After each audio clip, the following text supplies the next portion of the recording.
Kom ons bid net gou saam. Here, baie dankie dat ons vandag net weer kan besef dat U die een is wat ons liefde kom gee, dat U die een is wat ons kom optel, dat U die een is wat ons kom toevou en kom versterk. Ek kom bid en vra Here dat U ons harte sal stil maak vir hierdie diens. Here, dat ons na U woord kan luister. Ek kom bid en vra dat U ons elkeen sal seën. Dankie vir U groote liefde. Dankie vir U groote genade. En dankie dat ons so saam kan wees in U teenwoordigheid vandag. In Jesus naam alleen. Amen. Ek wil vanoggend met julle eintlik gesels oor liefde wat uit God uitvloei. En die rede hoekom ek daar wil gesels is want ek dink vandag het baie min mense werklik nog 'n benul van wat is liefde. As jy vandag vir tieners vra, dan gaan hulle daarbo vir my dalk sê, as jy in 'n cinema gaan sit en jy sit so rustig op daai stoel en dis eers seker wat jy daai mooi meisie mos uitgevra het vir daai fliek en jou hand is op daai leuning en sy raak aan jou hand en die oomblik wat jy haar hartklop voel of haar vinger voel aan jou raak, dan dink jy, sy's lief vir my. Wow, sy vat aan my hand. En dan raak hulle so opgewonde en so bly en dan vertel hulle vir mekaar by die skool, Jesus my chom, hierdie girl het in my hand gevat. Jo, sy's net die een vir my. Sy love my hoor en ek lief vir haar. Maar hulle ken nie mekaar nie. Hulle weet nog niks van mekaar of nie. Hulle het nog geen woord met mekaar gespreek nie, behalwe sal jy saam met my gaan fliek kyk. Ja, ek sal. En na mekaar se hand geraak toevallig en hulle dink dis liefde. Baie kinders word groot in huise wat ouers vir hulle sê ek is lief vir jou, maar word daar liefde gewys of getoon in die huis. Kinders sê vandag baie maklik vir mense ek is lief vir jou. Ek sê dit elke dag vir my kinders en ek hoor dit elke dag terug van hulle af, maar in baie opsigte het ek al gewonder, besef hulle werklik wat dit beteken om vir iemand te sê ek is lief vir jou. Baie keer is dit sommer 'n woordjie wat afgewater geword het. Dis iets wat koud geword het. Dis iets wat ons nie maklik mee deel nie. Daar's kinders wat dit nie meer ken nie. Daar's mense wat dit nie meer vir mekaar sê nie. Ouers wat kinders groet, kinders wat ouers groet sonder om enigsins liefde te toon vir mekaar. Dis asof ons deesdae vandag net in 'n huishouding saam leef, maar tog is dit 'n woord wat so maklik is om te stuur. Jy stuur baie maklik op WhatsApp 'n hartjie wat sê I love you. Wat bedoel ek dit? Kom dit uit my hart uit? Is dit werklik nog wat dit beteken? Verstaan ons nog wat is liefde? Baie keer sal mense na my toe kom en sê, Dominee Daniel, ons gaan skei want ons is net nie meer lief vir mekaar nie. Dan vra ek vir hulle, wat bedoel julle is nie meer lief vir mekaar nie? En sê hulle vir my, ek kry net nie meer daai butterfly feeling as ek my vrou se hand vashou nie. En sê ek vir hulle, weet jy wat, jy was verlief op jou vrou, maar jy het tog nooit gekies om haar lief te hê nie. En kyk hulle my so geskok aan, sê hulle, wat bedoel ek? En sê ek, when you're in love, your IQ drops 50% and you do stupid things. En dis baie keer wat ons doen, ons hak vas op verliefdheid. Ons hak vas om agter mense aan te hardloop. Ons hak vas daarvan om te dink van hierdie ding is liefde en baie keer sal mans weer sê, weet jy wat, ek is lief vir jou en kan jy dit nie sien nie? Ek bring vir jou brood in die huis en ek bring vir jou kos, ek sit kos op die tafel. Dis verantwoordelikheid, dis nie liefde nie. En vandag wonder ek werklik of mense nog weet, wat is liefde? Waar kom liefde vandaan? Baie mense baseer hulle liefde vandag net op verliefdheid, net op die emosies, of net op 'n woordjie, I love you, I love you, I love you. Maar wys hulle werklik die liefde? Ek dink as jy 'n ouer word, dan besef jy dalk vir die eerste keer, wat is liefde? As daai kindjie jou seer gemaak het of 'n ding gesê het of gedoen het wat jou hart gebreek het en jou hart stikkend geskeur is en jy daai kind nog steeds wil omhels want jy is so lief vir daai kind. Ek dink dis die tye wat ek en jy vir die eerste keer in ons lewe besef wat dit is om werklik lief te hê. En dis nie 'n liefde van verliefdheid nie. Dis nie net 'n liefde van omgee nie. Dis nie net 'n liefde van om te sê, maar hier is 'n vriendskapband of 'n familieliefde nie. Dis werklik 'n onvoorantwoordelike of onvoorwaardelike liefde in die opsig wat jy kan sê, maak nie saak wat my kind doen nie, ek sal hom onvoorwaardelik lief hê. Altyd lief hê. Maak nie saak wat nie. Gister is my kinders pad huis toe weer en my seentjie is besig daar en klim op sy ma se bakkie se canopy heel bo en ek kyk hom net so en ek sê vir hom boetie, as dit my kar was jou boude nou vuurwarm geslaan. En hy spring af en hy gaan staan net daar en ek dink maak nie saak wat nie, al wil ek sy boude vuurwarm slaan, bly ek nog steeds lief vir hierdie kind. Want ek sou teen dieselfde gedoen het toe ek klein was. Maar ja, die realiteit is jy het jou kind altyd lief. Nou ek wil julle vat na 1 Korintiërs 13.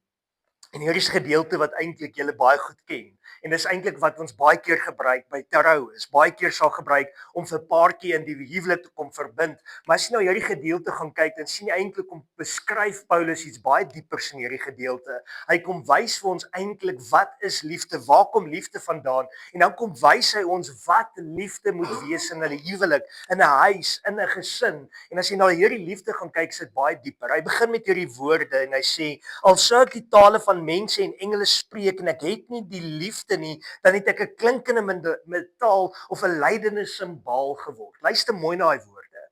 Hy sê al het ek al die tale van mense, maar ek het nie liefde nie, is ek niks.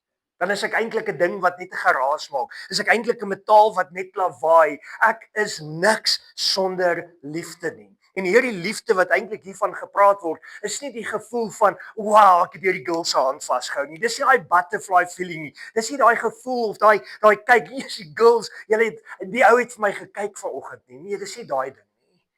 Dis letterlik daai liefde wat jy het vir iemand of 'n baie dieper agape, goddelike liefde wat ons hiervan kom praat.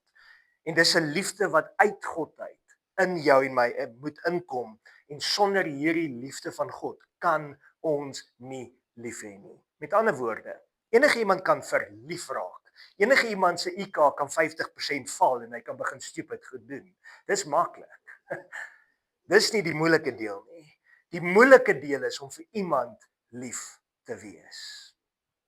Nou, hulle sê baie keer dis maklik om te trou en dit is. Maar het julle gesien die statistieke het al bewys dat 75% van huwelike maak dit nie vandag 7 jaar lank nie.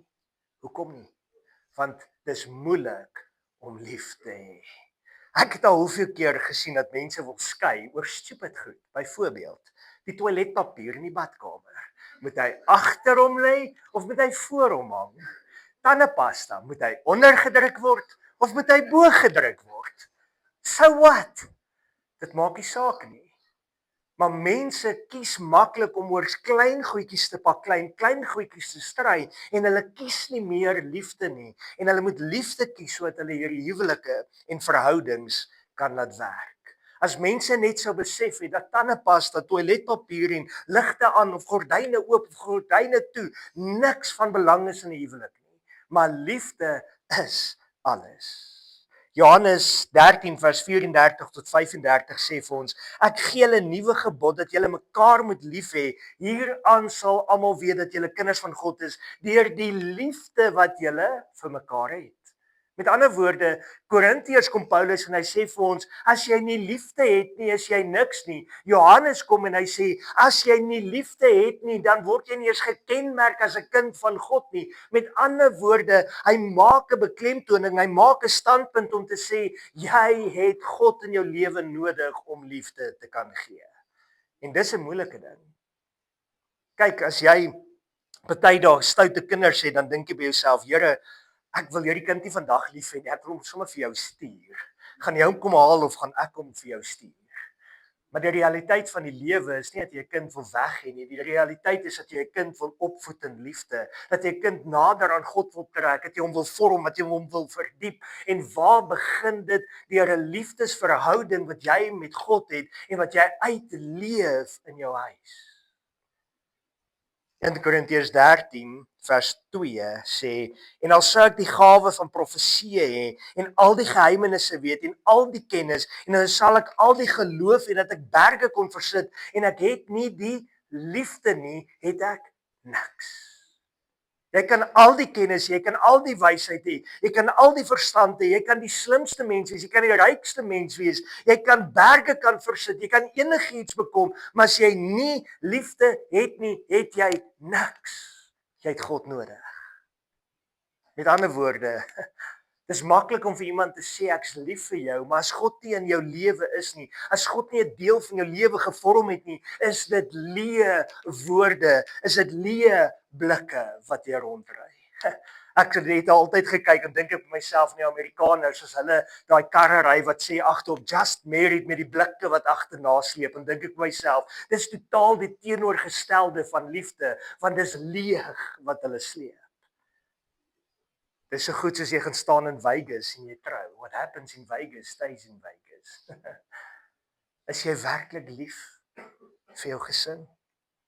1 Johannes 4 vers 8 sê God is liefde.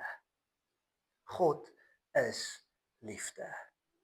Besef jy vandag dat omdat God liefde is, het hy sy liefde aan jou en my kom openbaar deur sy seun gestuur het om aan die kruis vir jou en my te kom sterf. Hy het ons so onvoorwaardelik lief dat hy gesê het hy sal vir jou 'n weg maak om in die ewigheid in te kan gaan. Dis 'n werklike liefde, selfopoffering, selfomgee om jou op die hande te kom dra. Dis wat liefde is. En God kom wys dit. En wat doen ons baie keer in die huis? As jy dit vir my doen, dan sal ek dit vir jou doen. Dis nie liefde nie. Liefde is ja, ek sal dit vir jou doen. Vanoggend sit Samantha daar by die spieelkas, besig om haar hare te doen. En sy kyk na my en ek sit op die bed. Ek sal klaar reggemaak, klaar stilte tyd gehou en gebid en gealles. En ek is reg om kerk toe te gaan. En sy is nou nog nie reg nie en sy sê vir my, liefie, sal jy gou-gou vir my 'n tissue gaan haal? En dadelik, wat gebeur in my kop? Nee, ek is nie lus om vir jou tissue te gaan haal nie. Dink ek aan my preek. Gelukkig het ek haar nie geantwoord daai stadium nie. En ek staan op en ek loop rustig badkamer toe en ek gaan haal die tissue en ek bring hom terug. Hoekom? Want liefde sê, hier's vir jou die tissue met liefde. Maar wat doen ons eers in ons denkwyse? Nee, wat? Jy het nie gisteraan vir my koffie gemaak nie. Hoekom moet ek dit nou vir jou bring? Is dit wat liefde is? Romeine 5 vers 5 sê, die liefde van God is in ons harte uitgestort deur die Heilige Gees. Het jy al ooit daaraan gedink dat God se Gees eintlik daar gekom het om jou vol te kom maak met sy liefde, met sy teenwoordigheid, en dis juist daai Heilige Gees wat jou in staat stel om lief te kan hê? Sjoe, daar's tye wat jy kom. Gistermiddag doen ek 'n troue en ek sê vir die man waar hulle daar voor staan, ek sê vir hom, weet jy wat? Ek hoop iemand het vir jou 'n videoklippie gemaak van hierdie troue. Hy sê vir my, hoekom? Ek sê vir hom, want jy gaan graag op 'n stadium haar wil teruggee vir haar pa. Dis die realiteit van die lewe. Elkeen van ons was al daar. Elkeen van ons voel so. Elkeen van ons is daar, maar as jy nie God in jou lewe gaan toelaat nie, gaan jy dit nie regkry om lief te kan hê nie. En liefde is 'n keuse wat begin by 'n verhouding met God en 'n daaglikse besluit wat jy moet neem om te sê, ek kies om jou lief te hê, ongeag van dit wat jy vir my doen, dit wat jy vir my beteken, dit wat jy in die huis in kan bring, want dit maak nie saak nie. Is jy werklik lief vir ander? As jy verder gaan kyk na hierdie gedeelte, dan sê al sou ek al my goed uitdeel en al sou ek my liggaam oorgee om verbrand te word en ek het nie die liefde nie, dan sou dit my niks baat nie. Ek kan alles opoffer. Ek kan voor God kom staan en sê, Here, ek het alles gehad en ek het my 10de gegee en ek het kerk toe gaan en ek was 'n goeie mens, maar as ek nie God het nie, as ek nie liefde het nie, het ek niks nie. Hoeveel mense het hulle lewe deurgegaan en hulle het nie 'n liefdesverhouding met God gehad nie. En wat hulle eintlik voor God gaan staan en hy vir hulle gaan sê, gaan weg, ek ken jou nie. Dan kom Paulus verder in vers 4. Dan skryf hy, die liefde is lankmoedig. Sjoe, Here, dis nou 'n bietjie moeilik. Maar hy skryf dit hier. Dan sê hy, die liefde is vriendelik. Ek wil nie nou vriendelik wees nie. Here, het u gesien hoe hierdie ou my by die werk hanteer? Here, het u gesien hoe hierdie baas vir my met my praat? Here, het u gesien hoe hierdie antie met my nou te kere gegaan het? Here, hoe wat nou? Ek moet liefde gee. Hy skryf verder. Die liefde is nie jaloers nie. Eina.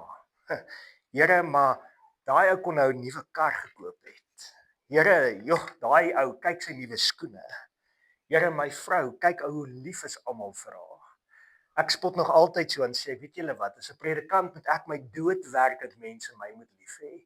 My vrou glimlag net vir hulle and everybody loves her. Dis onregverdig.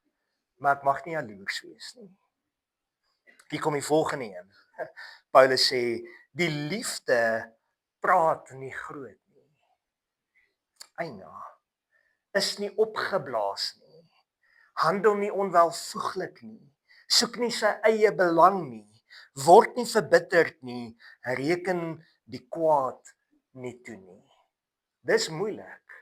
Want as jy na hierdie eienskappe gaan kyk, dan is dit eintlik om te sê, dis wat ek doen omdat ek iemand liefhet. Omdat ek iemand liefhet, is ek lankmoedig, is ek vriendelik, is ek liefdevol, is ek nie jaloers nie, praat ek nie groot nie, is ek nie die hele tyd opgeblaas nie, handel ek nie onwelvoeglik nie, soek ek nie my eie belang nie, word ek nie verbitterd nie. Met ander woorde, ek is nie kwaad nie, ek is nie geïrriteerd nie, ek is nie kort af nie, reken die kwaad nie toe nie. Jy het my seer gemaak, ek maak jou seer. Nee.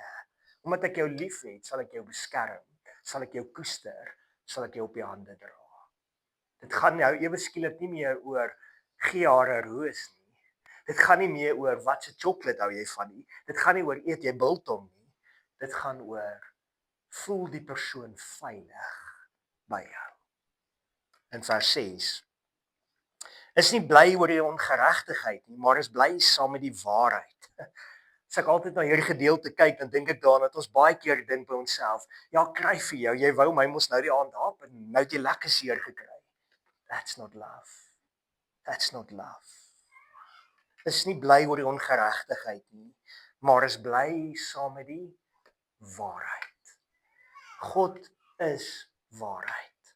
As jy gaan kyk na Kolossense, dan kom hy eintlik en hy sê dat ek en jy die liefde van God moet aantrek. Hy sê beklee julle dan, dis 3 vers 12. En dan gaan hy verder daarin en dan kom op 'n punt wat hy sê die liefde is die band van die volmaaktheid. Met ander woorde, jy's nie volmaak aangetrek as jy nie God se liefde saam met jou dra nie. Trek jy nog sy liefde aan? Kom jy nog in daai teenwoordigheid van sy liefde dat dit jou kan sterker maak en groter maak? Markus 10 vers 45 sê, want die seun van die mens het nie gekom om gedien te word nie, maar om te dien. Hier's die groot geheim. Omdat ek my vrou liefhet, sal ek vir haar die tissue gaan haal. Omdat ek my vrou of my kinders liefhet, sal ek opstaan en vir hulle die beste gee wat ek kan. Want dis 'n aksiedaad wat liefde toon. Wys ek hulle, ek's lief vir hulle, of sê ek net ek is lief vir jou. Om dit te sê is maklik, maar om fisies te gaan doen is nie altyd maklik nie. Die liefde is geduldig, alhoewel ek nie altyd voel asof ek geduldig wil wees nie. Die liefde is vriendelik, alhoewel ek nie altyd vriendelik wil wees nie.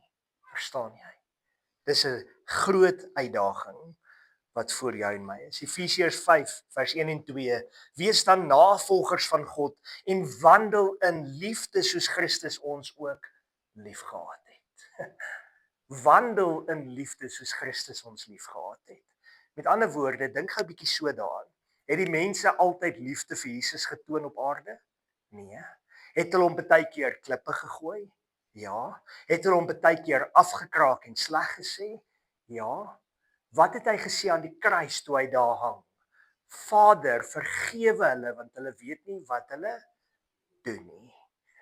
Volgende keer as iemand jou lelik is, sê hy vir die persoon, Vader, vergewe hierdie een want hy weet nie wat hy doen nie. Wonder of dit gaan werk in 'n konflik. Ek moet daai 'n bietjie probeer. As jy dalk 'n stryd het met jou vrou en jy so op die punt van die argument, dan sê jy vir haar in die oë in liefde, vergewe jou want jy weet nie wat jy doen nie. Sjoe, ek dink jy gaan 'n klap en 'n half kry. Moenie daai ene doen nie. Maar probeer dit toe te pas in jou hart om te sê, weet jy wat? Ek gaan nie daai persoon se kwaad, daai persoon se jaloesie, daai persoon se haatspraak, daai persoon se afbreek, daai persoon se seermaak toelaat om my te verwoes nie. Ek gaan vir daai persoon liefde gee. Liefde gee. 'n Sagte antwoord keer die grimmigheid af. Dominee Hendrik Foster het ek voorgelag toe hulle in Sekunda gemeente was, deel hy 'n tyd wat hy en Delien lekker met mekaar gestryd van Sekunda af, al die pad van die Kaap af en al die pad van die Kaap af terug Sekunda toe. En hy sê op 'n stadium het hulle op 'n plek gekom wat hulle met mekaar geredeneer het en gesê het, we will agree to disagree, want altyd hierdie sterk dinamiese persoonlikhede. En op 'n stadium sê hy, as hy en sy vrou dan 'n stry het of iets, dan sal sy vir hom sê, "O, jou heilige dominee." So ja, pas jy jou liefde toe, gaan jy daai sagtheid verander gee. 1 Korintiërs 13 sê, en nou bly geloof, hoop en liefde. Hierdie 3, maar die grootste hiervan is liefde. Baie keer kan mense vir jou vra, maar hoekom sal liefde bly? Hoekom sal geloof en hoop weggaan? Hoekom is hulle nie ook een wat vir ewig bly nie? Maar eintlik as jy daarna gaan kyk, dan sien jy, as jy voor God gaan staan eendag in die koninkryk van God, het jy nie meer geloof nodig nie, want jy sal van natuur glo. Jy het nie meer hoop nodig nie, want jy is in die hoop en die teenwoordigheid van God. Maar liefde sal altyd daar wees, want God is liefde. Hierdie wat mense na jou toe kom en sê, ek is net nie meer lief vir daai persoon nie. Jy het net die keuse gemaak om nie meer lief te hê nie. Maar as God in jou is, maak nie saak wat daai persoon gedoen het nie. Jy sal hom nog steeds lief hê. Dis hoekom hy hier skryf in vers 7. Hy is sommer so gemerk al in my Bybel. Hy sê, die liefde bedek alles. Die liefde glo alles. Hoop alles, en hier's die moeilike een, verdra alles. Nou ja, my vrou moet baie keer my net verdra in die huis. Want dan is hy besig om skoon te maak en alles is in plek. En wat doen Daniel? Hy kom ingestap daar en hy gooi sy skoene uit en dan lê my skoene daar in die een kamer en in die ander kamer en in die ander kamer en in die badkamer. En dan kom sy na my toe en sê, ek het 5 pare skoene van jou opgetel. En dan dink ek, ag, jy's so lief vir my. Kan jy dink wat sou jy gedoen het as my skoene nie oral was nie? Is jy lief vir jou geliefde dat jy so dit sal doen, of sal jy gaan fight en sê, kan jy nie net jou verdomde skoene bære nie? Dis mos wat ons sê. Dis mos wat ons doen. Dis mos wat ons kwytraak. Verdra alles. Glo alles. Hoop alles. Dis nie maklik om lief te hê nie. Dis nie maklik om elke dag vir iemand te sê, weet jy wat, ek gee om vir jou nie. Maar met God in jou is dit moontlik om vir iemand dit nie net te sê nie, maar om dit fisies uit te leef. En dit maak 'n groot verskil. Filippense 1:23 sê, ek verlang daarna om heen te gaan met Christus te wees, want dit is verreweg die beste. Maar het jy geweet dat al verlang ek en jy op hierdie aarde om na God toe te gaan, om by hom te kan wees, kom ons eintlik op 'n plek wat ons kan sê, weet jy wat, al is dit vir my die verreweg die beste om te sterf, verreweg die beste om die ewigheid in te gaan, want dit gaan soveel makliker wees, kan jy terwyl jy leef 'n stukkie hemel op aarde hê, en dit is om God se liefde uit te leef na buite. Om God se liefde in jou gesin in tuis te bring, om God se liefde te kom uitbeeld vir jou gesin.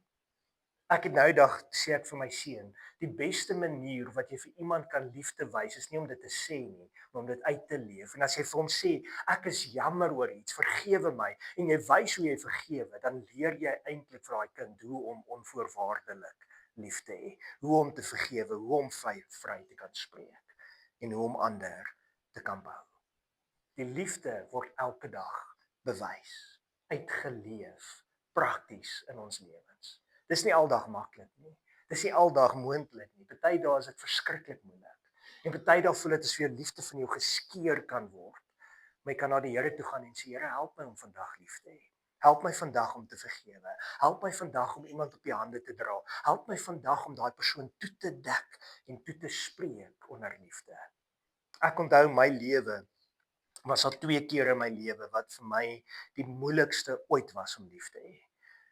Die eerste keer was die dag toe ek deur die egskeiding gaan het en ek sien daar klim sy met my kinders in 'n kar en sy's weg soos 'n smoorverliefde tiener. Daai dag het my so gebreek en ek het gesê vir myself, ek sal nooit ooit weer lief hê nie. Ek sal nooit ooit weer iemand in my hart kom toelaat nie. Ek sal nooit ooit weer nie. En guess what? Toe bring die Here vir my Samantha op my pad. En in dit het ek genesing gekry. In dit het ek geleer wie om lief te hê. In dit het ek geleer om liefde te toon vir iemand. En die tweede keer wat vir my die moeilikste weer was en wat al daai seer en al daai emosies weer kom opwek het, was die dag toe ek gehoor het dat my kinders 700 kilos wegtrek. En daai breek hou se hart want jy dink by jouself, Here, hoe gaan ek okay wees? Hoe gaan ek liefde toon? Hoe gaan ek sterk wees? Hoe gaan ek dit aanvaar? Hoe gaan ek ooit weer. En dan besef ek, maar al is jy nie by die persoon daagliks, jy kan nog steeds liefde gee. Liefde is sterker as wat ons besef. Geen afstand kan dit maak of breek nie, want liefde is God en liefde kom direk uit God uit en moet uit jou uitvloei na jou gesin, na jou naaste, na jou vyande. Hoe het jy iemand lief wat jou afbreek? Hoe het jy iemand lief wat haat spreek teenoor jou? Hoe het jy iemand lief wat in jou gesig van jou kan sleg sê sonder om 2 keer te dink? Hoe het jy lief 'n man wat uitstap uit 'n huis uit, 'n vrou wat uitstap uit 'n huis uit? Hoe het jy lief en hoe het jy kinders lief? Deur God se genade. Deur God se genade. Deel van liefde is om te vergewe. Ek onthou toe ek in daai tyd deur die egskeiding was, elke keer as ek van Potchefstroom af ergens heen gery het, dan het dit gevoel asof ek 'n deel van my lewe wegskeer elke keer. Elke keer is ek stikkend, elke keer is ek gebroken, elke keer en sê ek vir die Here, Here, maar hoekom het hierdie gebeur? As ek verby Potch gemeente gery het, en sê ek vir die Here, Here, ek moet hierdie gemeente bedank, ek moet my credentials teruggee vir die kerk. Here, ek moet alles verloor want ek is deur hierdie egskeiding. En Here, hoekom moet dit met my gebeur? En dan sê God, spreek vry. En ek het eendag so uit Potch uit begin ry en ek het gevoel ek kan katte skeer en ek kan sommer iemand doodry langs die pad want daar's soveel haat en soveel kwaad in my. En ek sê vir die Here, tot vandag die hierdie ding gaan stop. Ek kan dit nie meer toelaat in my lewe nie. En ek klim in die kar en ek draai, wel ek is in die kar, ekskuus, maar ek draai die kar om. Ek ry terug Potch, ek ry terug na hierdie man se huis toe. Ek ry terug na presies na hom toe. En hy dog ek klim daai die kar uit en ek het seker wild bleek of iets gelyk in die gesig want hy het gedog ek gaan vir hom 'n pak slag van sy lewe gee. Maar ek stap na hom toe en ek steek my hand uit en ek sê vir hom, ek vergewe jou. Ek vergewe jou. En ek draai om en ek gaan in die huis in en ek sê vir die kinders se ma, ek vergewe jou en ek gaan nie meer toelaat dat die seer wat jy gebring het hou vas op my lewe het nie. En guess what? Van daai dag af was ek vry. Hoekom? Want ek het gekies om deur God se krag liefde te gee, te vry te spreek en ek het oorwinning behaal. Daai ding hou nie vas aan my nie. Maar as ek en jy nie liefde gaan kies nie, as ek en jy nie gaan kies om vry te spreek nie, as ek en jy nie gaan kies om hier goed agter ons te sit nie, wat gebeur? Dit word soos 'n ding, soos 'n wortel wat jou vashou. Jy kry geen hoop, jy kry geen uitkoms, jy kry geen oorwinning nie. Hierdie ding gryp jou vas en maak nie saak wat jy doen nie. Dis asof jy net nie in oorwinning kan kom nie. Jy kan net nie in vryheid kom nie, jy kan net nie vrykom nie. Jy kan net nie liefde gee nie. Want dis 'n worstelstryd wat tussen jou en God kom staan het. En dis hoekom dit belangrik is dat ek en jy hierdie goed moet afbreek en vir die Here moet gee, want as ons dit nie afbreek nie, kan God se liefde nie in ons harte heers nie. Ons het God se liefde nodig en ons moet mense vryspreek. Ons moet vir mense sê ek vergewe jou, ek is lief vir jou. Al hoef jy nie altyd weer met die persoon in 'n verhouding te staan nie. You can love someone, but you don't have to be in their presence daily. En dis God se liefde. God het Judas Iskariot liefgehad. Al het hy hom verraai. Al het hy vir hom soveel pyn en lyding laat veroorsaak. Al moes Jesus deur die kruis gegaan het God hom nog steeds liefgehad. En dis die groot geheim. Die ou wat langs hom aan die kruis gehang het, is altyd vir my die mooiste voorbeeld. Hierdie man het geen liefde verdien nie. Hierdie man was 'n moordenaar, hierdie man was 'n sondaar en die woord sê vir ons dat geen moordenaar in die koninkryk van God sal kom nie. En hierdie man het daar besef hy's verkeerd en Jesus is die seun van God. En hy sê net vir Jesus, dink aan my as u vandag in die paradys kom. En Jesus het vir hom gesê, voorwaar, vandag sal jy saam met my in die paradys wees. Dis liefde. Onvoorwaardelike liefde. Ek en jy het al foute gemaak. Ek en jy het al God seer gemaak. Ek en jy het al goed gesê van mense wat ons nie moes gesê het nie. Ons het al God se hart gebreek met dinge wat ons self in ons eie lewens gedoen het of toegelaat het. En al wat God kom doen het, is hy het nog steeds weer kom omhels met liefde en gesê, ek is lief vir jou. En al wat ons moet doen is sê, Here, maak my hart skoon, maak my hart vry, dat hierdie liefde uit my uit kan vloei na die mense om my. En jy sal verbaas wees van wat God kan doen. Liefde is nie om verlief te wees nie. Liefde is om 'n verhouding met God te hê en 'n pad met God te stap. Dis die belangrikste. Sonder God kan ons nie. Sonder God is ons niks. Ons het sy liefde nodig. Kom ek bid vir ons. Ag Here, dankie dat ons vandag net weer kan besef hoe kosbaar is liefde. Hoe kosbaar is U. Dankie dat ons mense kan vryspreek. Dankie dat ons seer in ons lewe kan oorkom deur liefde wat U vir ons gegee het. Here, dankie dat ons nooit te vasstou aan die trauma en die woorde en die seer en die afbreek wat mense saai nie, maar dat ons oorwinning kan kry by U en by die kruis. Dankie dat U woord vir ons sê dat U het ons so lief dat U enige gebore seun gegee het sodat elkeen wat in U glo nie verlore sal gaan nie, maar die ewige lewe sal hê. Dankie dat ons kan weet dat dit nie net ewige lewe bring nie. Dit bring genesing oor siektes, dit bring oorwinning oor die pyn en die dood en die smarte. Maar dankie dat ons vandag in verhouding met U kan staan. Ek kom bid en vra Here dat U ons elkeen sal seën en dat ons net op 'n plek kan kom om te kan besef dat ons het U nodig. En dat ons sal lief hê met 'n agape, goddelike liefde. En dat ons vriendskapsliefde uit ons uit sal vloei teenoor elkeen. In Jesus se wonderlike naam alleen. Amen. Dankie Andrei.